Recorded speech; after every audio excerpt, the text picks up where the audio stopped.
그 하나님이 인정하고 사랑한다고 하면은 세상의 사람들은 두말할 것 없이 그 교회에 대해서 호감을 가지고 사랑을 가지고 나오지 말라 그래도 교회에 찾아 나올 것입니다. 오지 말라 그래도 올 것입니다.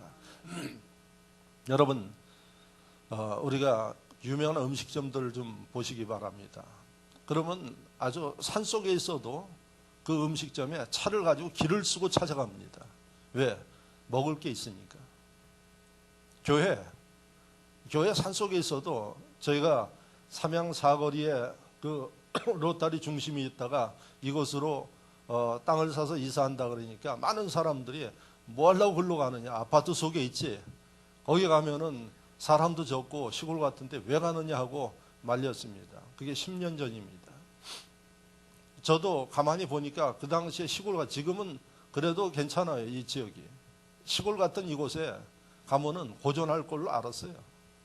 그러나 교회는 5년, 10년을 보고 하는 게 아니라 예수님 오신 그때까지 교회는 영원히 존재해야 됩니다. 그렇다 그러면 미래를 보면서 결단하고 재능교회를 이곳으로 옮기기로 결단하고 이야기하기를 교회가 산속에 있어도 교회에 하나님의 역사가 있고 능력이 있으면 사람들 찾아옵니다. 이게 제 결론입니다. 그래서 이곳에 온 겁니다. 그래서 여러분, 주님이 원하시는 교회, 주님 보시기에 참 아름답고 좋은 교회다 그러면 사람들은 찾아옵니다. 차를 타고라도 옵니다. 할렐루야. 재능교회, 그런 교회 되어질 것을 확신합니다. 근데 확신만 가지고 안 된다는 겁니다. 저나 여러분들이 해야 할 일들이 있어요. 그런 교회로 만들기 위해서. 그게 뭐겠습니까?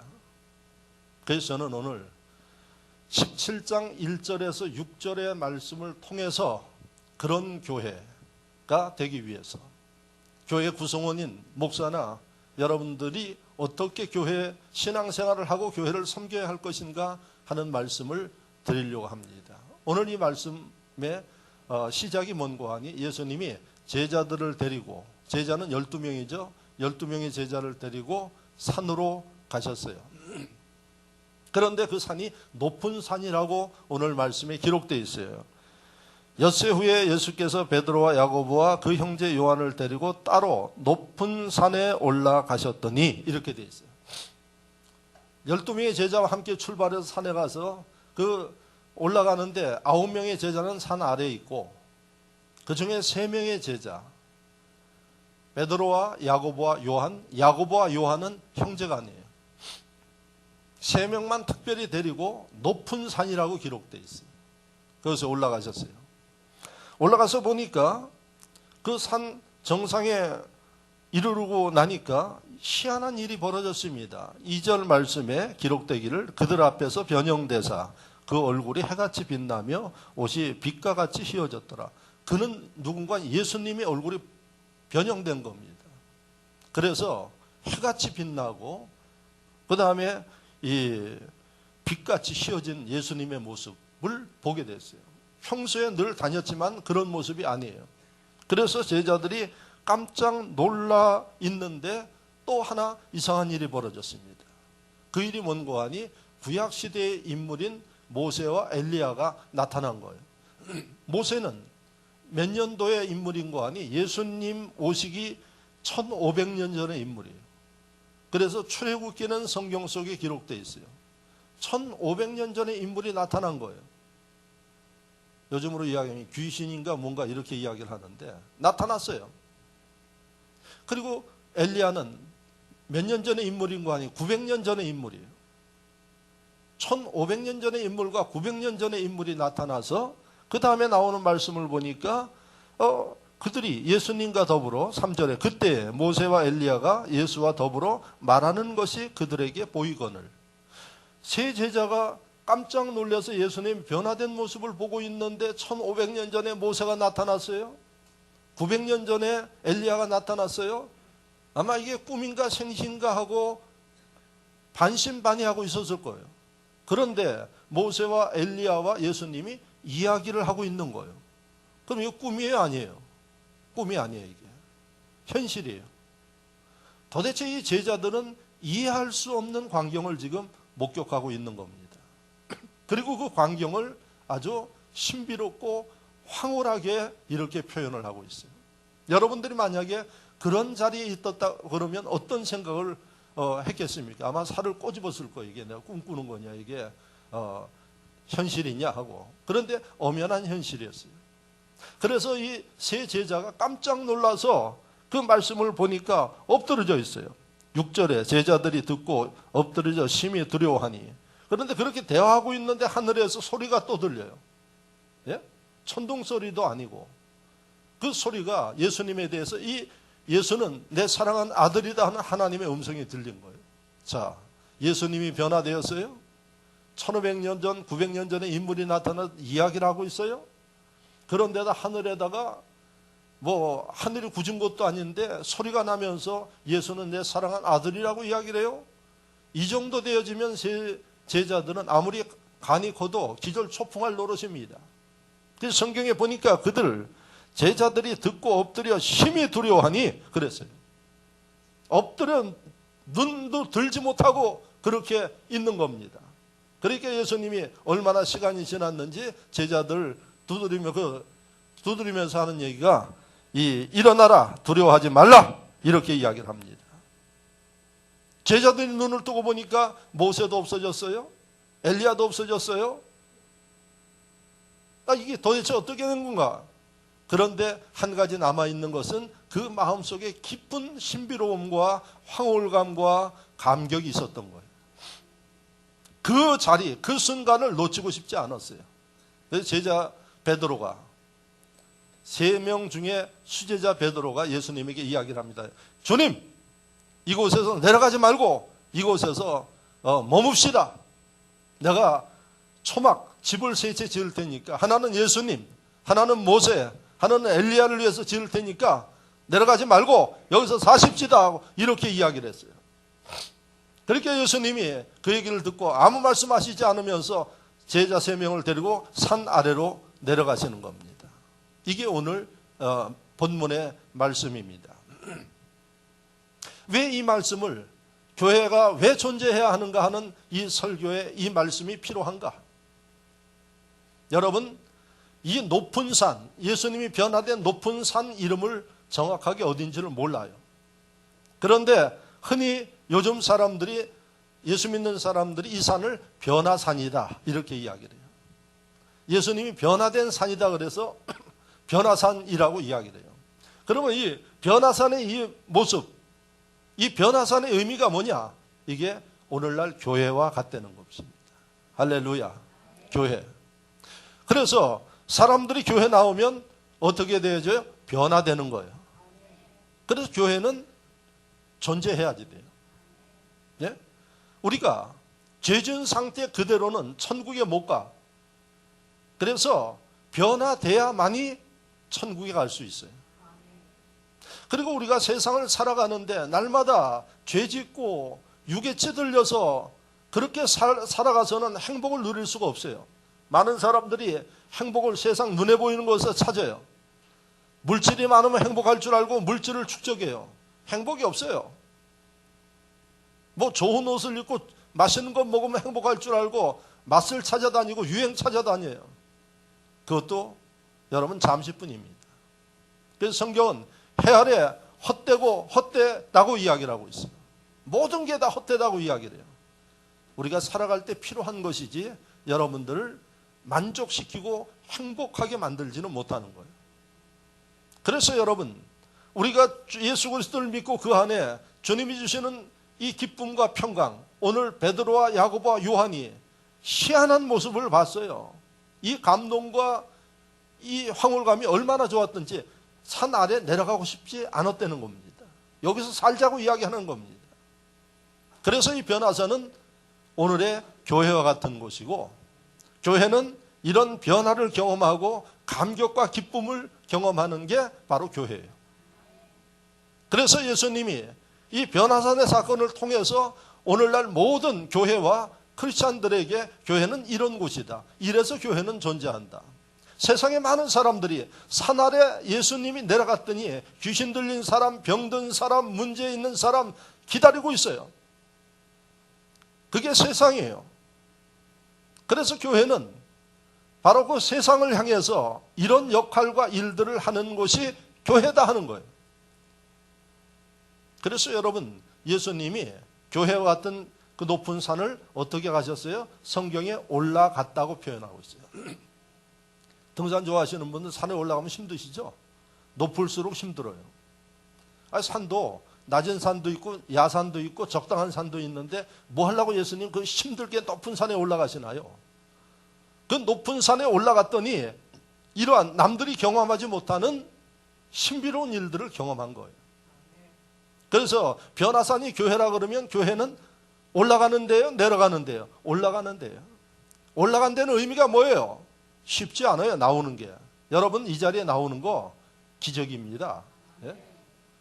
아무리 나오라 그래도 안 나오는 사람은 죽어도 안 나와요. 예? 여러분, 이 자리에 나오는 게 기적이에요.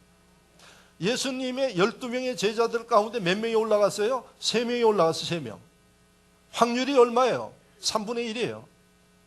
그러니까 여러분들이 이 자리에 변화산에서 오늘 주님의 그 은총과 역사를 맛볼 수 있는 이 자리에 나올 수 있는 것은 확률상으로 얼마예요? 3분의 1의 확률이에요. 10명 중에 3사람밖에 누리지 못하는 그 은총을 여러분들이 지금 받은 거예요. 예? 축복입니다. 그래서 예수는 아무나 믿나? 아무나 못 믿어요, 이게. 예? 사람들이 사랑은 아무나 하나 그러는데 사랑도 아무나 못하지만은 예수는 더더욱이 아무나 믿는 거 아니에요. 10명 중에 몇 명이에요? 제자의 모습을 보니까 3명이에요. 그래서 여러분, 이 자리에 더더욱이 이 좋은 환경에 있는 진흥교회, 하나님께서 축복하는 이 교회에 나와서 앉아있는 거, 이거 돈을 내도 진짜 많이 내셔야 돼.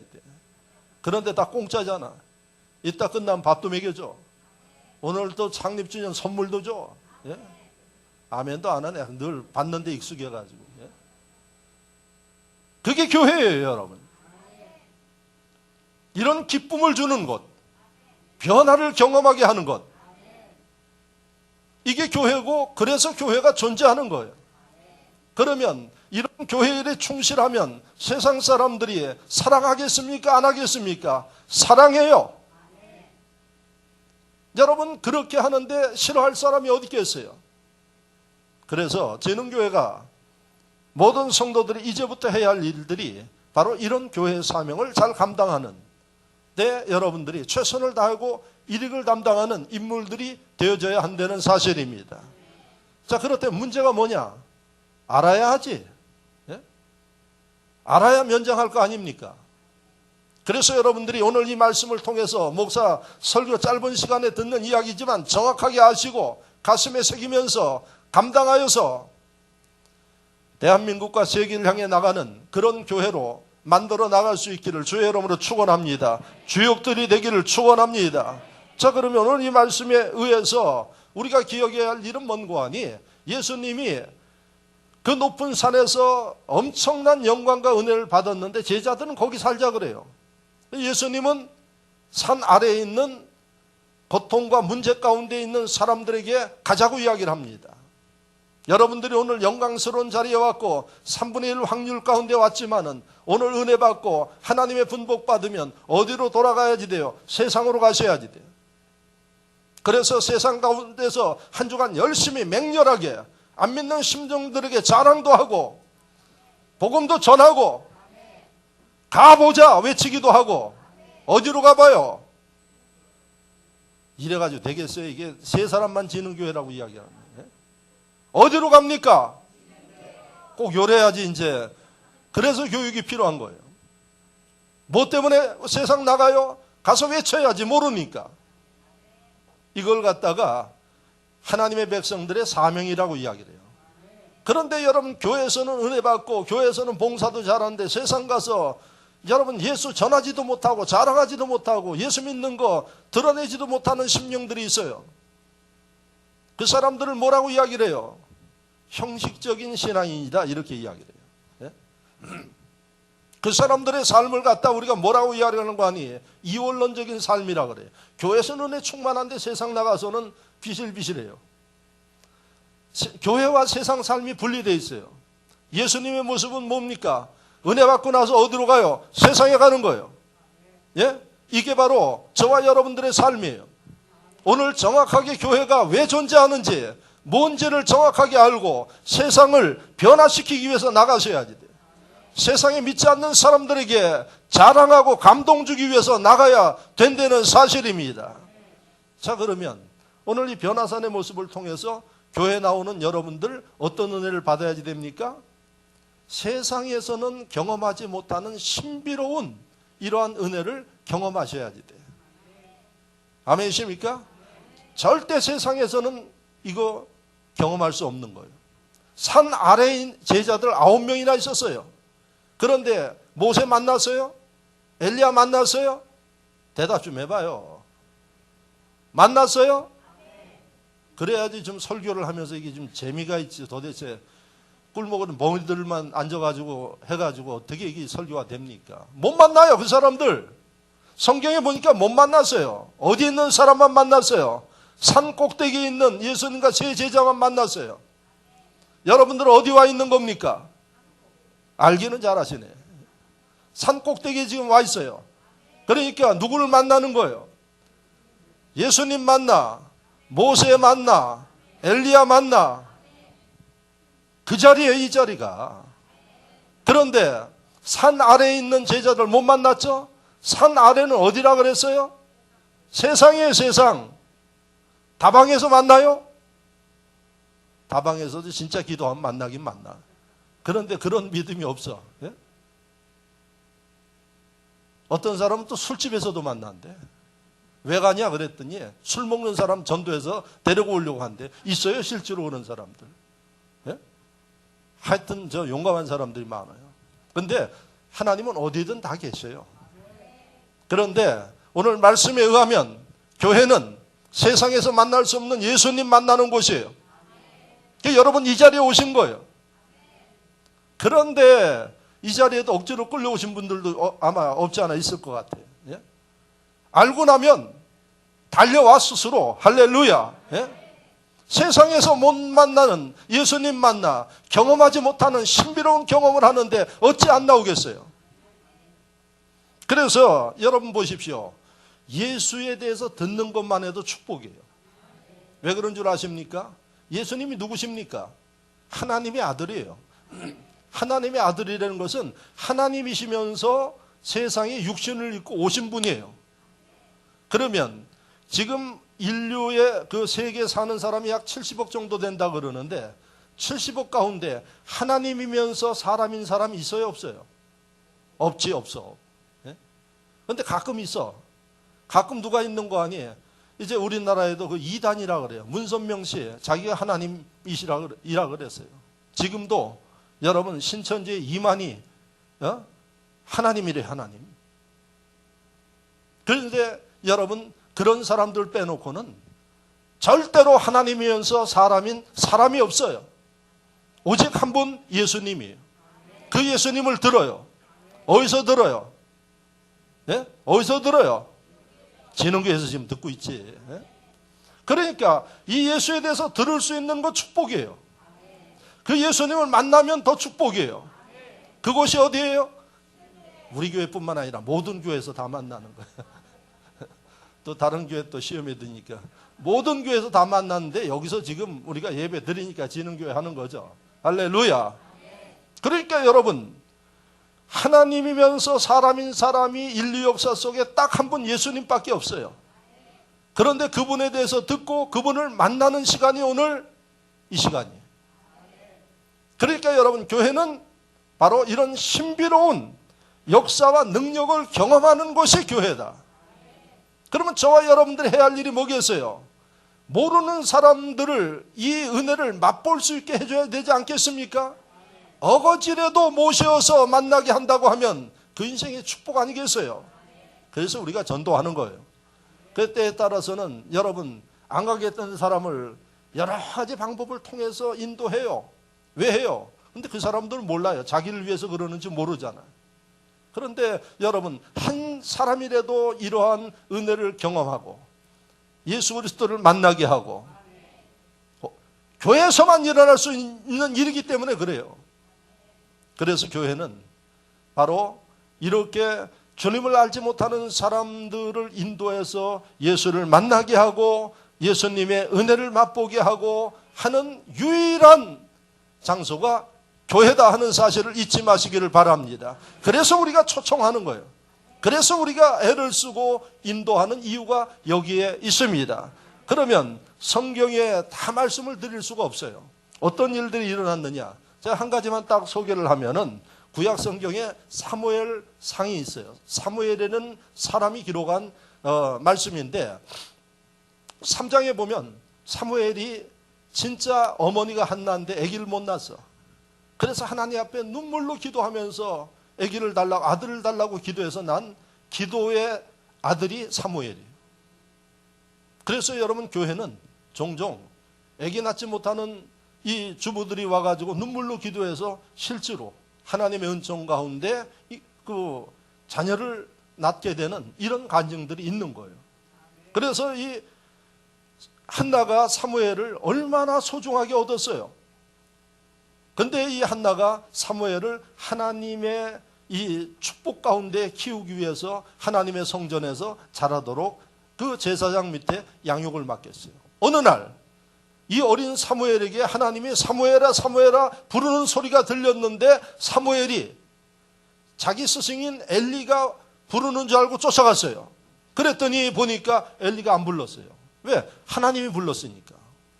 조금 있다 또 부르니까 또 쫓아갔어요. 그랬더니 엘리가 딱 눈치를 알고 하나님이 부르는 소리니까 하나님의 부르심에 네가 응하라. 언제? 어릴 때. 그 사무엘이 어떻게 됐느냐? 이스라엘의 지도자예요. 예? 하나님의 음성을 어디서 들었어요? 성전에서 들었어요. 그랬더니 그 인생이 여러분들 자녀들 그렇게 축복하고 소원하고 성공하기를 바라는데 부모가 그렇게 자녀 성공시킬 사람이 우리나라에서 10%도 안 돼. 그런데 하나님이 간단하게 음성을 듣게 한 사무엘의 삶을 인도해서 이스라엘의 지도자로 하나님이 세우셨어요. 이런 음성을 듣는 곳이 바로 어딘고 하니? 교회예요. 그런데 믿음이 없으니까 모르니까 오라고 그래도 안 와. 그렇게 권면해도 안 와요. 그래서 기억하십시오. 그리고 우리는 이것을 자랑하고 전해야지 됩니다. 뭐 교회 오는 것을 가서 구질구질하게 와 주십시오, 뭐 하십시오, 그렇게 하지 마십시오. 여러분, 성경에 빌립이라는 사람 뭐라 그러는 거예요? 와봐라 그랬어요. 예? 아마 그렇게 소리 지르니까 놀래서 쫓아왔을 거예요 아마. 예? 그런데 요즘에 전도하는 거 보면은 뭐 사정하다시피 해요. 여러분, 그렇게 할 필요 없습니다. 진흥교회 교인들 그러지 마십시오. 올려면 오고 말려면 마는 거예요. 그 대신에 하나님의 권세로 이야기하는 거예요. 그러면 그 심령, 감동돼서 오는 심령, 오늘 주의 음성을 들으면 여러분들의 인생이 바뀝니다. 누구처럼? 사무엘처럼. 그런 곳이 교회예요. 그래서 우리는 이런 자부심과 긍지를 가지고 하나님의 능력에 의지해서 주의 일을 하고 선포하고 권면하고 하나님이 역사하면은 아무리 강박한 심령이라도 어린 양처럼 여러분 순종해서 오게 돼 있어요. 이게 하나님의 일을 하는 방법입니다. 그래서 기억하십시오. 교회는 왜 존재하는가? 세상에서 체험할 수 없는 신비적인 영적 은혜를 체험하는 것이 교회이기 때문에 교회는 필요하고, 그 교회 중에 진흥교회 여러분들이 몸담고 있으면서 여러분 알지 못하는 심령들에게 이제는 가서 머리 굽히면서 사정하면서 그러지 말고 와 보십시오. 예? 좋은 말 할 때 와 보십시오. 만약에 이 기회를 놓치면 평생 가슴 치면서 후회할 것입니다. 저는 그렇게 해요. 예? 그렇게 이야기를 합니다. 왜? 확신이 있으니까. 자, 두 번째, 교회는 왜 존재하는가? 어떤 곳인가? 교회는 희망을 주기 때문에 세상에 필요합니다. 세상의 소리들은 남을 험담하고 다투고 시끄럽고 그러하지만은 교회는 세상의 모든 사람들에게 희망을 주는 곳이 교회예요. 오늘도 예수님이 산 위에서 머물러도 되는데 뭐 때문에 산 아래 내려가시나요? 희망을 주기 위해서 내려가는 거예요. 그래서 여러분 내려가 봤더니 9명의 제자들이 어린아이가 간질들 병에 걸려가지고 고통을 당하는 그 아이, 아버지가 도대체 어디 가서 치료가 안 되는 거예요. 그래서 제자들에게 와서 고쳐달라 그러니까 9명의 제자가 그 아이를 놓고 기도하는데 그 간질병은 귀신이 들린 간질병이라 그랬어요. 귀신을 쫓아내야 되는데 쫓아내지를 못해요. 근데 그때 예수님이 나타나셨어요. 그 말씀이 14절 이하에 기록되어 있어요. 집에 가서 14절 이하에 읽어보시면 다이나믹한 내용을 볼 수 있어요. 그 예수님이 그 모습을 보고 제자들에게 제껴놓고 그 귀신 들려 간질병 앓는 아이를 위해서 기도했어요. 그 시로 고침받았어요. 희한한 일입니다. 9명이 달라들어서 기도하는데 안 돼. 그런데 예수님의 한마디로 끝나버렸어요. 제자들이 물었어요.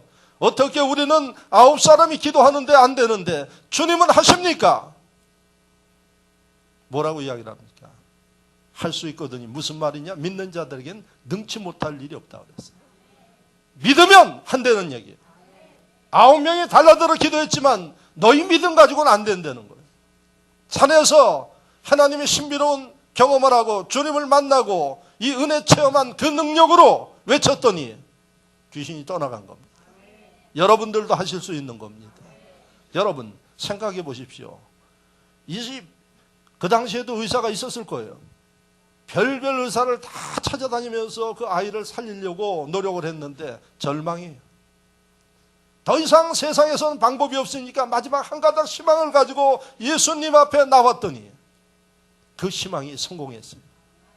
이게 바로 뭔고 하니 교회가 해야 할 일이에요.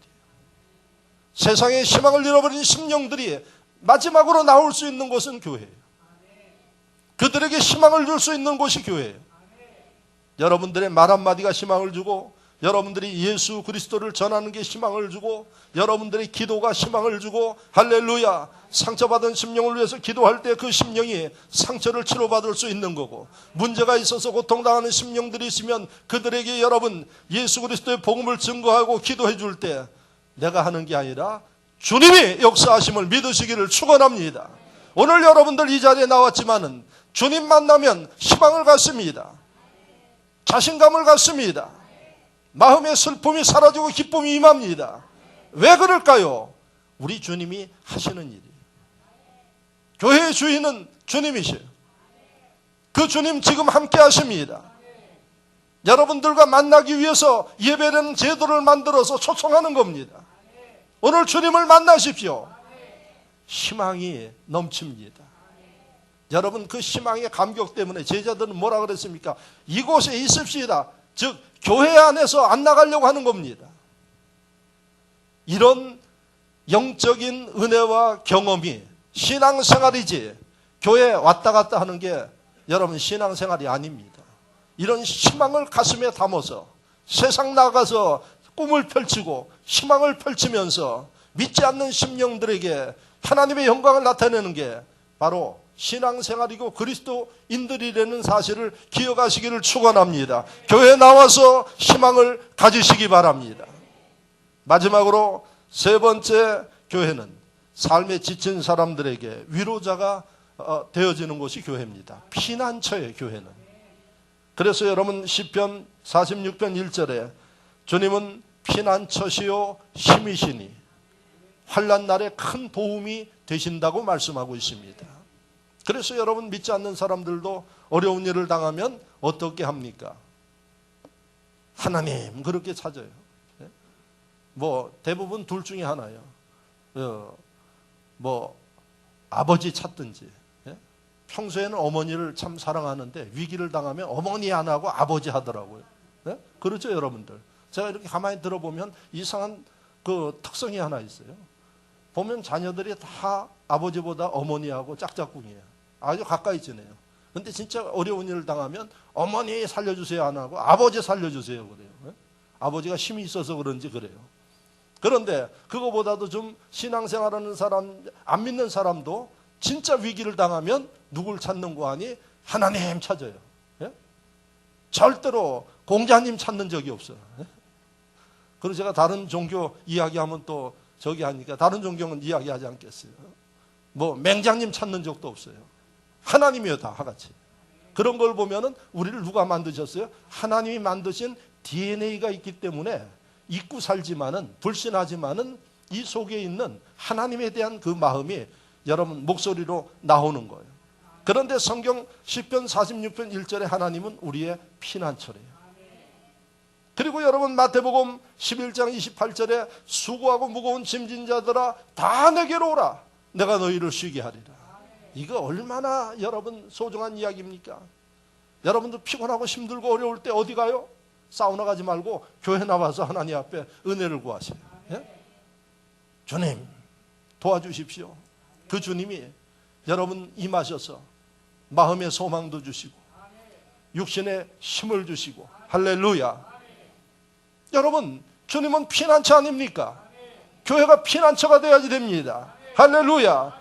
또 이사야 40장 1절에 뭐라고 말씀하시는 거 아니에요? 내 백성을 위로하라 그래요.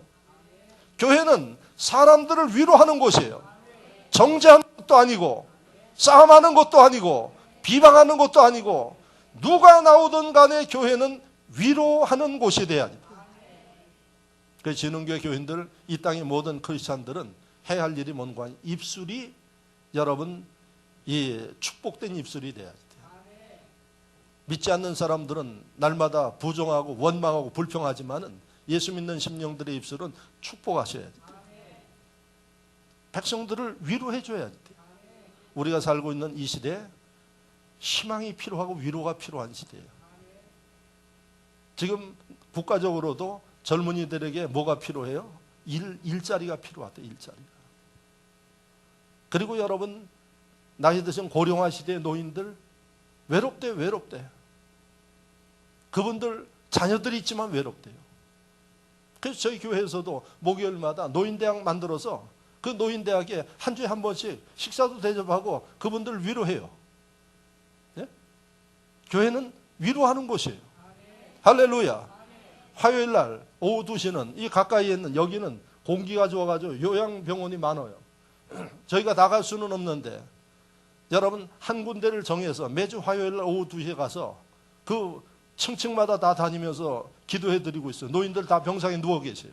그분들 한결같은 특징이 뭔고 하니 가족들이 자기를 버린 것으로 생각해요. 그리고 어떻게 해서든 그 요양병원에서 나가려고 그래요. 그분들을 위해서 뭐 하느냐, 우리 부목사하고 권사님, 오인경 권사님이 화요일 날 오후 2시에 무슨 일이 있어도 그곳에 가요. 가서 뭐 하느냐, 일일이 손잡아주고 기도해주고 그렇게 하고 있어요. 뭐 하는 겁니까? 교회는 위로자가 돼야지 돼요. 그래서 모든 성도들, 오늘 이 말씀을 듣는 여러분들, 크리스찬들은 모든 사람들에게 위로가 되어지는 이러한 정신과 자세를 가지고 움직일 때 하나님이 보십니다. 그리고 하나님이 사랑하십니다. 하나님이 쓰십니다. 그런 교회가 되어질 때 하나님이 이 지역을 넘어서 대한민국과 세계 속에 사랑받고 쓰임받는 진흥교회가 되어짐을 믿으시길 주의 이름으로 축원합니다. 말씀을 생각하며 다 같이 한번 결단한 마음으로 기도할 수 있기를 바랍니다. 그런 교회가